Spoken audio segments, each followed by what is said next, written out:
सुदूरपश्चिम प्रदेशको विकासप्रति समर्पित Dinesh FM 93.8 मेगाहर्जसँगै mobile, online र अछामको रेडियो अछामबाट समेत एकैसाथ प्रसारण भइरहेको साँझ 6:30 बजेको दिनेश खबरबाट रोशन भट्टको नमस्कार।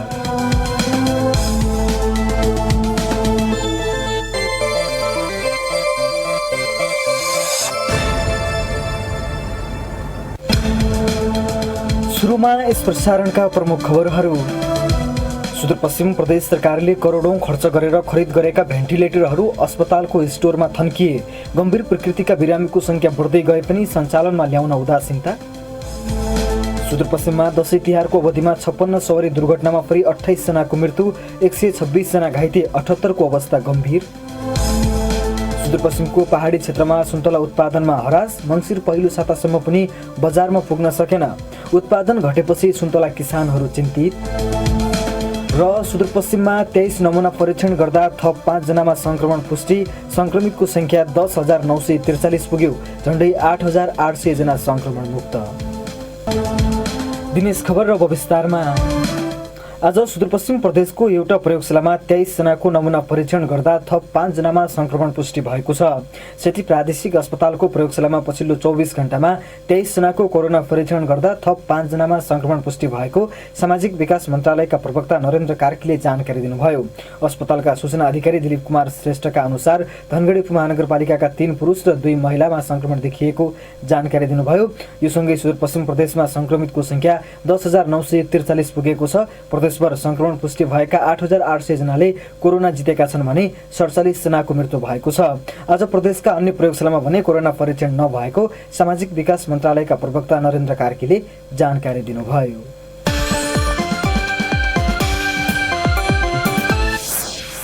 कञ्चनपुरमा स्कर्पियो र अटो ठोकिँदा दुर्घटना भएको छ। मंगलबार दिउँसो जिल्लाको शुक्लाभाटा नगरपालिका 11 को कलुवापुरमा प्रदेश 301-023 च नम्बरको स्कर्पियो र म1 ह 1148 नम्बरको अटो ठोकिएका हुन्। ठक्करपछि स्कर्पियो सडकबाट 24 फिट टाढा गएको र अटो सडकमै रहेको जिल्ला प्रहरी कार्यालय कञ्चनपुरले जनाएको छ। दुर्घटनामा मानवीय क्षति नभए पनि सवारी साधनमा क्षति पुगेको प्रहरीले जनाएको छ। अहिले दुवै साधनलाई प्रहरीले नियन्त्रणमा लिएको जनाएको छ।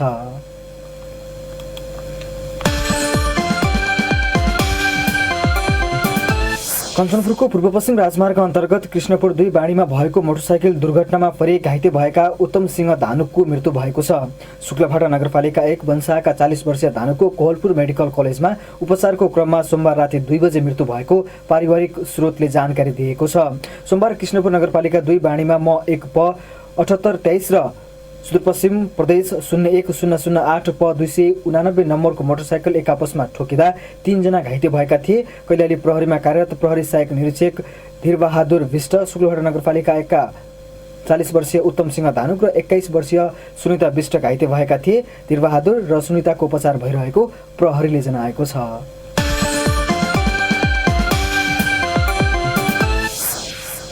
सुदूरपश्चिम प्रदेश सरकारले करोडौं खर्च गरेर खरिद गरेका भेन्टिलेटरहरू अस्पतालको स्टोरमा थन्किएका छन्। कोरोना संक्रमणको उपचार गर्न सहज होस् भन्ने उद्देश्य सहित खरिद गरिएका भेन्टिलेटरहरू प्रदेशका विभिन्न अस्पतालहरूमा थन्किएका हुन्। अहिले सुदूरपश्चिममा कोरोना संक्रमितसँगै अन्य बिरामीहरूको समेत भेन्टिलेटर नपाउने अवस्था छ। तर उक्त मेसिनहरू जडान गरेर सञ्चालनमा ल्याउन भने व्यवस्था भइरहेको छ। प्रदेश सरकार मातहत रहेका अस्पतालहरूलाई 20 वटा भेन्टिलेटर उपलब्ध गराए पनि भौतिक संरचना र जनशक्तिको अभाव देखाउँदै प्रयोगमा ल्याउन ढिलाइ भइरहेको हो। सुनौ एक रिपोर्ट।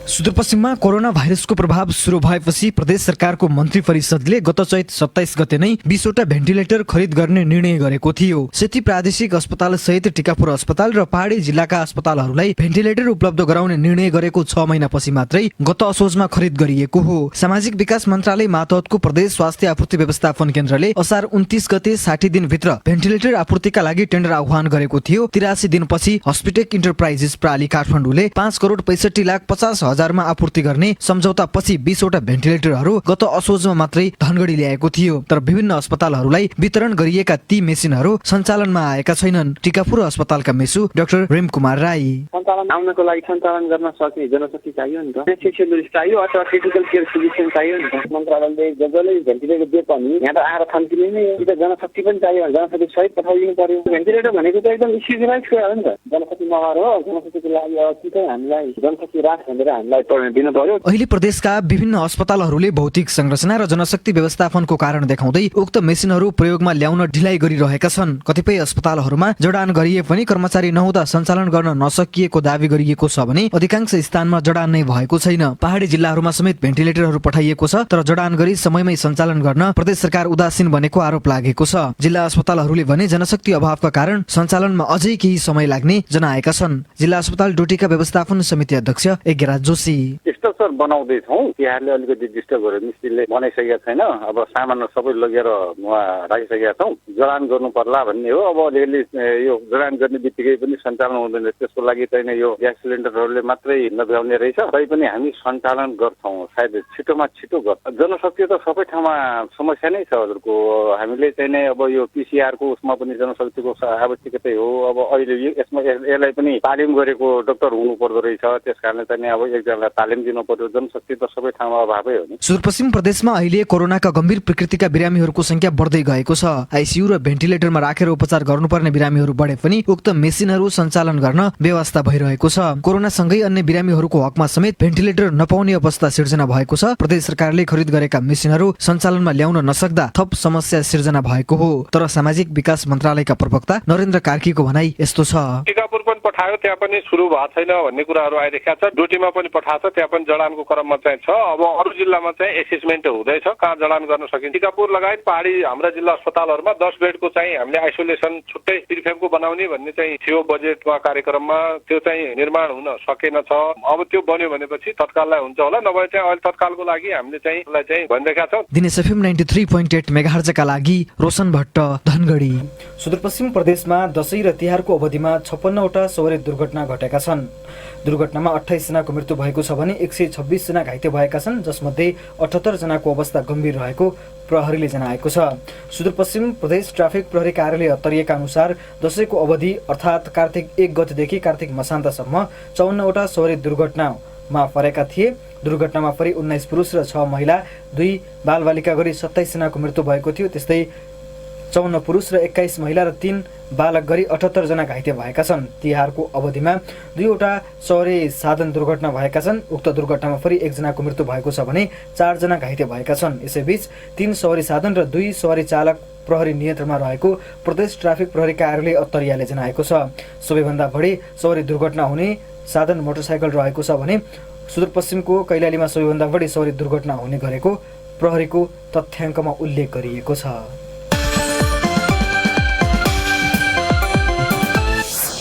विगतका वर्षहरूमा दशैं लगत्तै सुदूरपश्चिमका पहाडी क्षेत्रमा उत्पादित सुन्तला बजारमा पुग्थ्यो, तर चालु वर्षको हकमा भने बजारमा पुग्न नसकेको हो। कैलाली जिल्लाकै चुरे गाउँपालिकाको विभिन्न बस्तीमा सुन्तला लटरम्म फल्छ, तर यो वर्ष भने सुन्तला नै नफलेपछि सुन्तला किसानहरू चिन्तित भएका छन्। उपभोक्ताले पनि पहाडी सुन्तला धित मरुन्जेल खान नपाउने भएका छन्।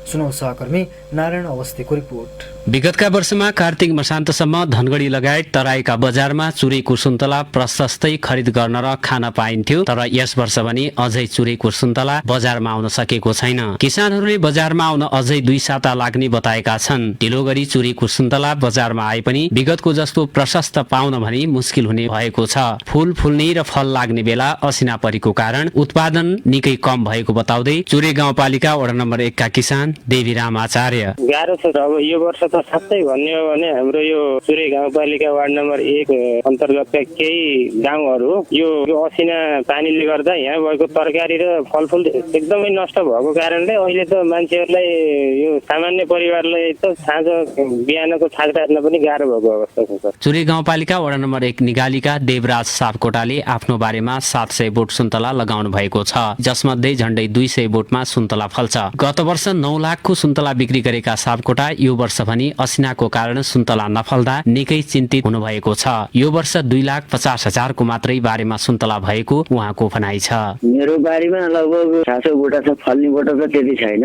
फल्ने बोटा त 130-35 बोटा हुन्। के विगतका वर्षहरूमा त 8-9 लाखको मैले बिक्री गरेको। यो वर्ष असिनाका कारणले गर्दाखेरि हामीलाई ठुलो क्षति भएको छ। सबै किसान मार्कामा छन् अलि यो असिनाले गर्दाखेरि।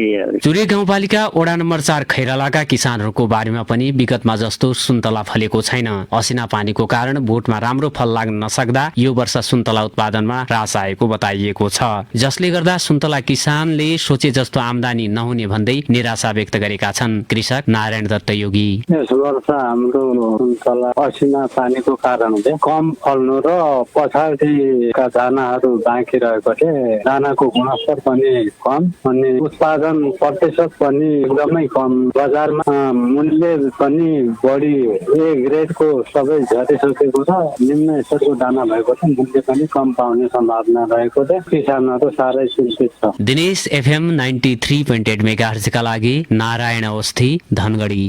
अब अन्य प्रसङ्गहरू। डडेलधुराको अमरगढी नगरपालिकाले डिप्लोमा तहको प्राविधिक कलेज खोल्ने अनुमति पाएको छ।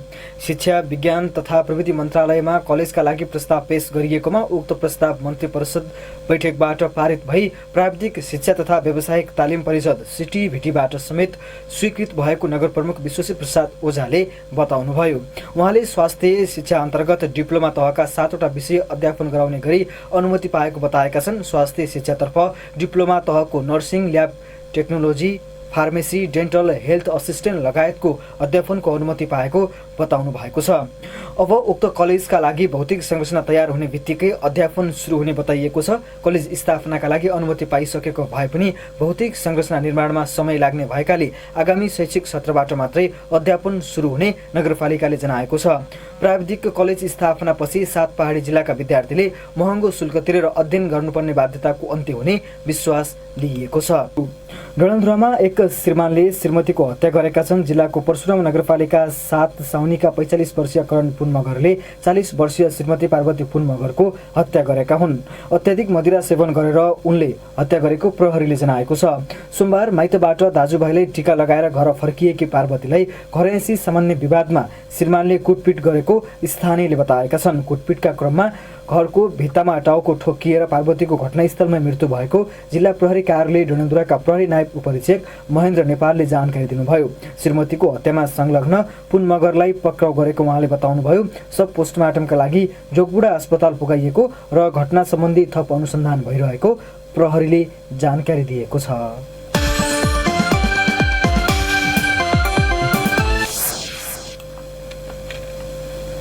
दार्चुलाको ब्यासमा गत आइतबार राति र सोमबार हिमपात भएको छ। हिमपात भएसँगै ब्यासको छाङरुङ र तिङ्कर क्षेत्रमा एकाएक चिसो बढेको छ। ती क्षेत्रमा 5-6 इन्च हिउँ जमेको छ। ती क्षेत्रका डाँडाकाँडामा अत्याधिक हिउँ जमेको स्थानीयले बताएका छन्। हिउँ पर्न थालेपछि चिसो निकै बढेको ब्यास 1 का स्थानीय योगेश बोहराले जानकारी दिनुभयो।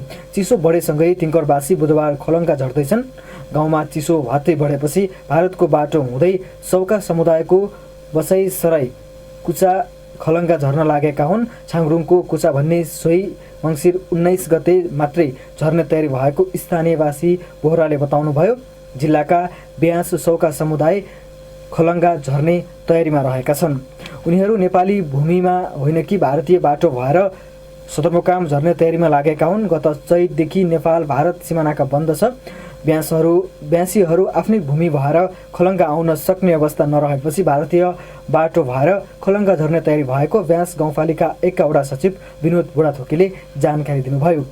यस्तै 2 दिनदेखि परेको हिमपातका कारण ब्यासको छाङरुङमा रहेको नेपाल टेलिकमको स्काई फोन सेवा अवरुद्ध भएको छ।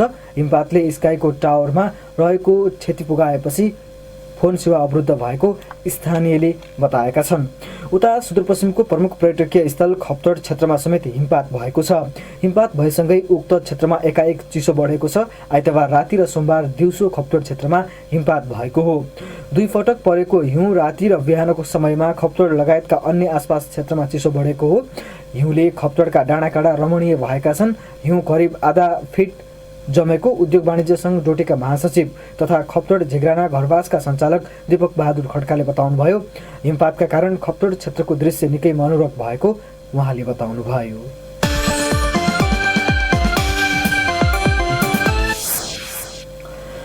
र भारतको उत्तराखण्ड स्थित पिथौरागढ जिल्लाका व्यापारीहरूले नेपालसँग व्यापार पुनः सुचारू गर्न माग गर्दै सीमानाकामा रहेका पुल खोल्न आग्रह गरेका छन्। काली नदीमा रहेको झुलुङ्गे पुल भारतको उत्तराखण्डको दार्चुला र नेपालको दार्चुला जिल्लालाई जोड्ने गर्छ। मार्च 25मा नेपालले लकडाउनको घोषणा गरे लगत्तै सो पुल बन्द गरिएको छ। सो पुल मार्फत नेपाल आएर भारतीय व्यापारीहरूले गार्मेन्ट, गरगहना र अन्य सामग्री बेच्ने गर्दछन्। लकडाउन हटे पनि कोरोनाको सम्भावित संक्रमणलाई दृष्टिगत गरेर पुल बन्द गरिएको छ। अहिले सो पुल नै आपतकालीनका लागि प्रयोजनका लागि मात्रै आउने गरेको छ। भारतीय व्यापारीहरूले पुल खोल्न माग गर्दै पुलमा धरना दिन थालेका छन्। पुल बन्द हुँदा आफ्नो व्यापार नराम्रोसँग प्रभावित भएको भारतीय व्यापारीहरूले बताएका छन्। प्रसारणको अन्त्यमा प्रमुख खबर पुनः एकपटक। सुदूरपश्चिम प्रदेश सरकारले करोडौं खर्च गरेर खरिद गरेका भेन्टिलेटरहरू अस्पतालको स्टोरमा थन्किए। गम्भीर प्रकृतिका बिरामीको संख्या बढ्दै गए पनि सञ्चालनमा ल्याउन उदासीनता। सुदूरपश्चिममा दशैं तिहारको अवधिमा 56 सवारी दुर्घटनामा परे 28 जनाको मृत्यु, 126 जना घाइते, 78 को अवस्था गम्भीर। सुदूरपश्चिमको पहाडी क्षेत्रमा सुन्तला उत्पादनमा हरास। मङ्सिरको पहिलो सातासम्म पनि बजारमा पुग्न सकेन। उत्पादन घटेपछि सुन्तला किसानहरू चिन्तित। र सुदूरपश्चिममा 23 नमुना परीक्षण गर्दा थप 5 जनामा संक्रमण पुष्टि। संक्रमितको संख्या 10,943 पुग्यो। झण्डै 8,800 जना संक्रमण मुक्त। इस दिनेश खबरका साथमा मेडलाइफ, तपाईसँगै जीवनमा अघि बढ्दै। हवस् त, सुदूरपश्चिम प्रदेशको विकासप्रति समर्पित दिनेश एफएम 93.8 मेगाहर्ज सँगै मोबाइल, अनलाइन र अछामको रेडियो अछामबाट समेत एकैसाथ प्रसारण भइरहेको साँझ 6:30 बजेको दिनेश खबर सकियो। हाम्रो अर्को दिनेश खबर राति 10 बजे प्रसारण हुनेछ। तपाईँ नयाँ र ताजा घटनाक्रमका लागि दिनेश एफएम सुन्दै गर्नुहोला भने पल पलको अपडेटका लागि दिनेशखबर.com पढ्दै र हेर्दै गर्नुहोला। अहिलेको यो समाचारबाट रोशन भट्ट बिदा हुन्छु। नमस्कार, शुभ साँझ।